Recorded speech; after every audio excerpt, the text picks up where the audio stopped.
रहे हैं। ये बड़ी चेतावनी है कांग्रेस के लिए। विपिन शर्मा जी, कांग्रेस इस चेतावनी को समझ पा रही है या नहीं समझ पा रही है?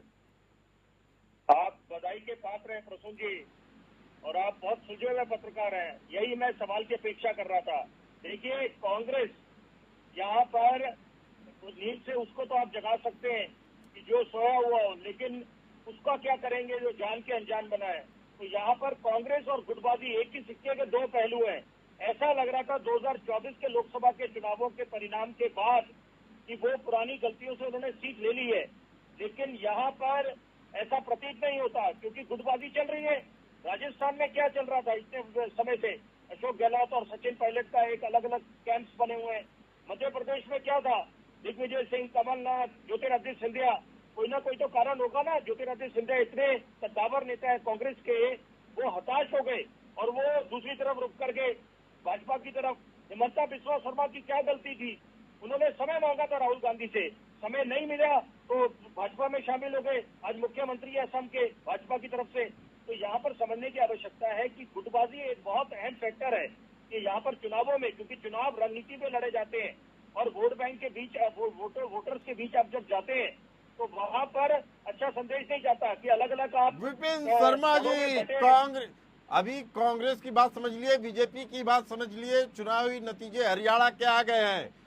किंग मेकर किसको माना जाए? दलित वोटरों को माना जाए, ओबीसी वोटरों को माना जाए, किसे माना जाए? देखिए, निश्चित बात है, जनता जनार्दन होती है। हर एक वोट की अपनी अहमियत है। तो यहाँ पर मुझे लगता है कि जनता किंग मेकर है। सारे वोटर्स ने अपनी भूमिका निभाई है। और देखिए, जनता के जनादेश को स्वीकार करना पड़ेगा यहाँ पर कि जनता ने अगर ये मूड बना ली है कि तीसरी बारी सत्ता पे काबिज कराना है हरियाणा में भाजपा को, तो उसके पीछे कारण होगा। क्योंकि ये नारा चला था कि जय जवान, जय किसान, जय पहलवान।